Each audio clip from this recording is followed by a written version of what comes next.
আসসালামু আলাইকুম প্রিয় ভিউয়ার্স। সমাজ কল্যাণ মন্ত্রণালয়ের অধীনে সমাজসেবা অধিদপ্তরে এক নিয়োগ বিজ্ঞপ্তি প্রকাশ পেয়েছে।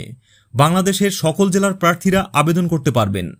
আজকের ভিডিওতে আমরা বিভিন্ন পদের শিক্ষাগত যোগ্যতা, পদসংখ্যা এবং আবেদন প্রক্রিয়া নিয়ে বিস্তারিত আলোচনা করব, তাই ভিডিওটি না টেনে সম্পূর্ণ ভিডিওটি দেখার অনুরোধ রইল।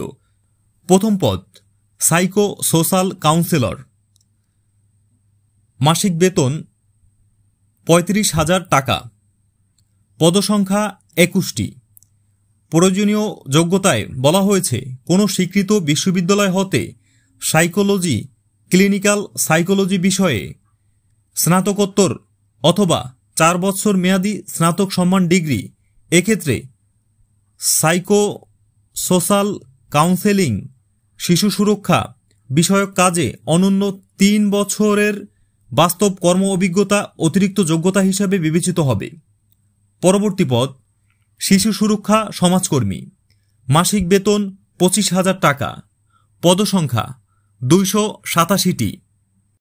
প্রয়োজনীয় যোগ্যতায় বলা হয়েছে কোনো স্বীকৃত বিশ্ববিদ্যালয় হতে যে কোনো বিষয়ে স্নাতক, স্নাতকোত্তর ডিগ্রিধারী, তবে সমাজকর্ম, সমাজবিজ্ঞান, সমাজকল্যাণ এবং সমাজবিজ্ঞান সংশ্লিষ্ট বিষয়ে ডিগ্রিধারীদের অগ্রাধিকার দেওয়া হবে। তো ভিউয়ার্স, এই ছিল আজকের ভিডিওতে। দেখা হবে পরবর্তী ভিডিওতে। ততক্ষণ পর্যন্ত ভালো থাকুন, সুস্থ থাকুন। আল্লাহ হাফেজ।